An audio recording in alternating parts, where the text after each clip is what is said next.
Good morning, everybody. Yeah, it's kind of like afternoon, so I'm trying a different angle. It's Danielle from Danielle's Homemade Products. I'm getting ready to make some bread. I'm trying this from a different angle, so I'm hoping you guys can see a little bit better because I'm going to be using my stand mixer. I wanted to get you a little bit higher up so you could actually see it in the bowl, but then where I've got the tripod sitting inside the sink, and if I raise it up anymore, the base of it gets too wide and it won't fit in the sink. So hopefully you guys can see enough to at least understand what I'm doing. I've got all my containers over here. You should have seen yesterday, if you watched the video, you'll see my little tip for remembering everything in a recipe for those who are easily distracted like me. And apparently I didn't think this through very well because I got to get some water, and it's going to be like right behind you. So let me get some water.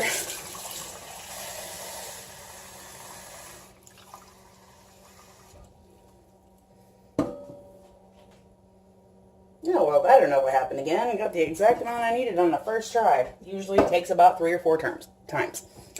Okay, so the first thing I'm going to do is, I've got instant yeast, so I really don't have to bloom it, but I've been noticing lately that my bread's not rising as much, and I think it's just because, number one, it's still kind of cold outside, therefore it's a little colder in here, so I've been blooming it just in case, and I've got my oven already heated.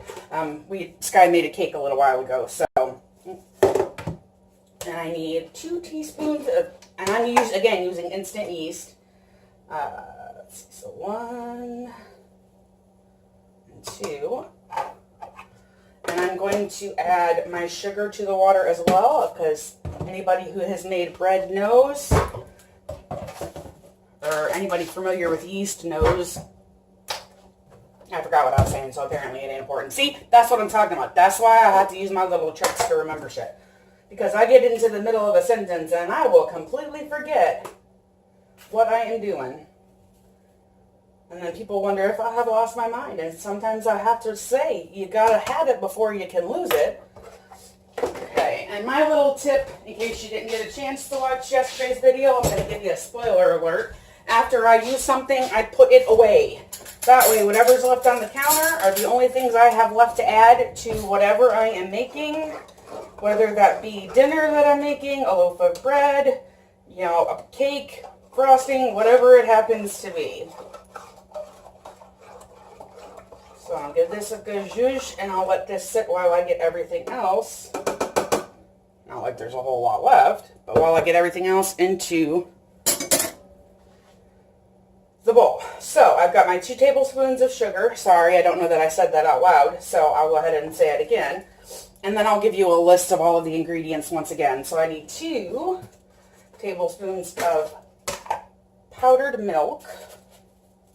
And I am shaky today.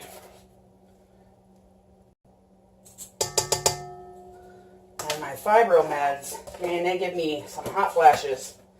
Make me feel like I'm in a sauna sometimes. My mom was laughing at me last time I saw her because she unfortunately had to have a hysterectomy early, so she went through menopause early and therefore knows exactly what I'm talking about. And just laughed and laughed and laughed at me. Apparently, I was supposed to think it was funny too, but I didn't quite see the humor in it that she did. But hey, whatever works. Okay, and I'm using kosher salt, and that's 1 teaspoon. And again, I'll give you a list of them as well. And it calls for softened butter, but I keep mine in the freezer, grated. That way it makes it easier to use, so I just completely melted it. It just makes my life easier. And I need 2 tablespoons of that. Oh, look at that. I don't think I've ever gotten that good at eyeballing it. Okay. Now I am done with my tablespoon measure. I am done with my teaspoon measure. So now I have left is flour. And I'll need 4 cups. And I do the scoop and slide. 1. I had to fill my flour container up. 2. I buy flour and sugar in bulk, and I have 3. I have, they're actually meant for pet food, but I use them strictly for flour and sugar. I have one for each, and I store it in there because it's got a nice airtight seal, and I can get flour and sugar cheaper in bulk than if I had to buy it individually. So I will put this up for now, but I will fill that. And I've got some bubblage going on my yeast. I am so shaky today. It drives me crazy. It's a good thing I don't have to be, you know, extremely precise. If I was a surgeon, I'd be screwed. So I'm going to turn this on low, and I apologize. You're going to be right by the mixer, so it's going to be loud. I'm going to turn it on, just stir, basically, to get it all going. Ooh, hey, let's not spill. We want that goodness inside the bowl, not on the floor. Yeah, I was going to try and do that while it was moving, but I was managing to get it on the floor instead of, or actually all over the counter, instead of in the bowl. That does not make good bread. That makes a mess. Okay, so I'm going to put this back on stir. Let's see if I can tip it down a little bit more. Maybe it'll be easier to see in the bowl.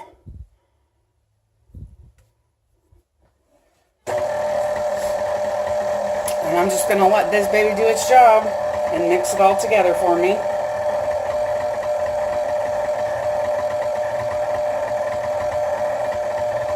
I can turn it up higher, but honestly, I just don't see the need.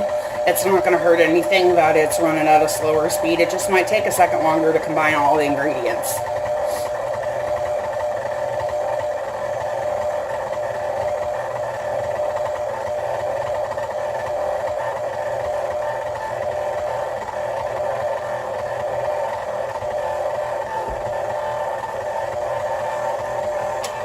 Don't forget to do that or it'll bounce. At least mine will. At my house, I actually had my bread maker one time. I had it going and it was kneading and it was sliding across the counter and whoop, right there under the floor. I was not a happy person. Because I had to start over, which meant I had to wait longer. And then I had to find something to keep the darn thing from sliding on the counter. This baby doesn't slide, thank goodness, because it's got some nice grips on the bottom of it, but it's when it starts bebopping like that, because I forgot to lock the lid and the top in place, it can be entertaining, but it can be nerve-wracking at the same time, especially if you have OCD or clean issues like I do. Okay, it's starting to come together now. There's just a little bit left in the very bottom. I want to just touch it to see if I need to add any more flour. No, actually, I think that is good. Okay, so I'm going to use my mixer to knead the dough, and all I'm going to do is turn it back on and let it run for the next 5 minutes. I won't make you listen to this thing for 5 minutes, so I'll be back once my 5 minutes are up. Alright, so my timer just went off, and it's been kneading for 5 minutes, and you can see it's nice and elastic. It's tacky, but it's not super, super sticky, which is good. I'm just going to take this out of the bowl, maybe. It's always a little bit of work.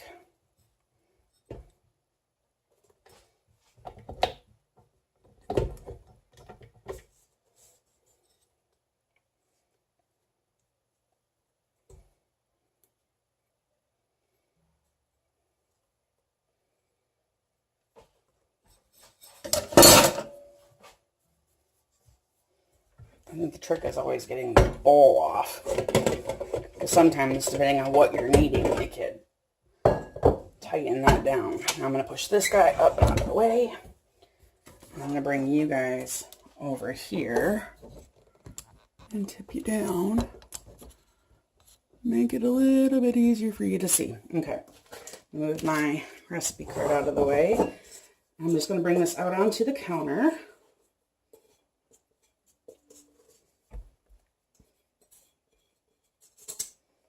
You can see how cleanly it comes out of the bowl. There was only a little bit at the very bottom I had to pull out. And here I have about half a tablespoon of vegetable oil. I'm just going to put that in the bowl. Just something to keep it from sticking while it's rising. And I'm just going to give this a light knead. the machine did the majority of the work for me, but I do want to smooth out the outside just a bit. Like I said, it's tacky, but it's not really sticking, and it's not sticking to the counter. So I'm just going to shape it into a ball. And I'm going to stick this back in my bowl. Spin it around so it coats the bowl and the dough with the oil. Flip it over. Get both sides. Again, we don't want this baby to stick. And now I'm going to cover it with a towel. Actually, I think I'll just use this rag because it's right here. And it's already damp. I'm going to set this on top of the stove here, and I'm going to let it rise for about an hour. Normally, I would stick it in the oven and just leave the light on. A lot of times that is enough to help it rise. But like I said, it's been a little chillier here, so it's taken longer to rise. So I will bring you back once the dough is risen, and we're on to the next step. My dough is nice and risen. It's been an hour. Now it's time to shape this baby. And I use a Pullman pan for mine. It is nonstick. I have used shortening on it. It is actually, I can feel the residue still on it, so I'm not going to re-oil it. Besides, there is butter and oil all over this loaf of bread too. So I just dumped it out of my bowl, and I'm going to smash it down, smash all the fluffiness out of it. And it's easiest to do this with your hands. Yes, you're going to get oil on them, but it's not going to be really that much. And it's worth. You can see all the little pockets of air in there. I'm just going to try and get it to be roughly about the size of my bread pan. If it's a little bit longer, it's okay.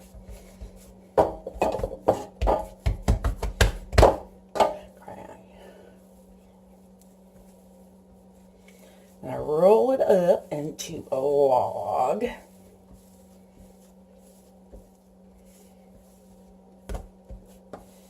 And I pinch that edge.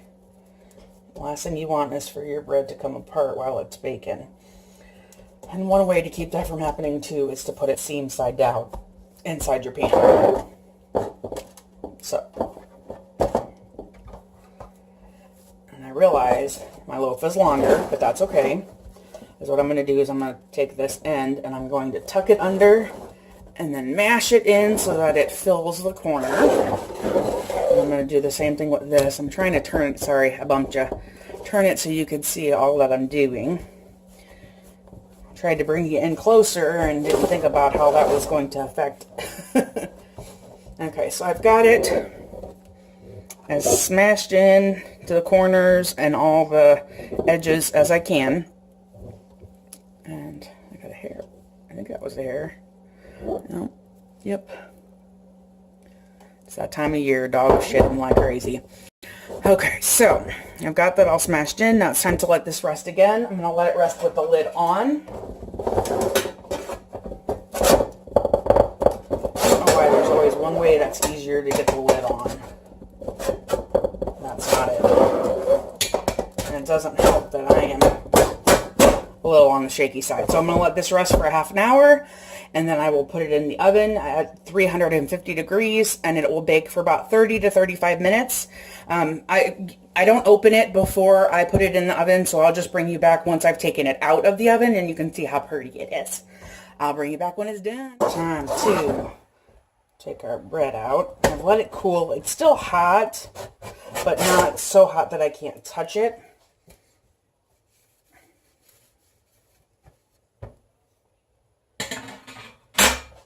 And I baked this for 30 minutes.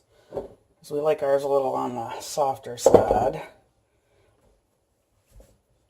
And there you have it. And then I let it cool completely before I slice it. So, but it is nice and pretty. And if you want, you can, rub it down with some butter to keep it nice and soft. But honestly, I like it just the way that it is. So there you have it. And I will try to remember to leave the recipe down below. See you soon.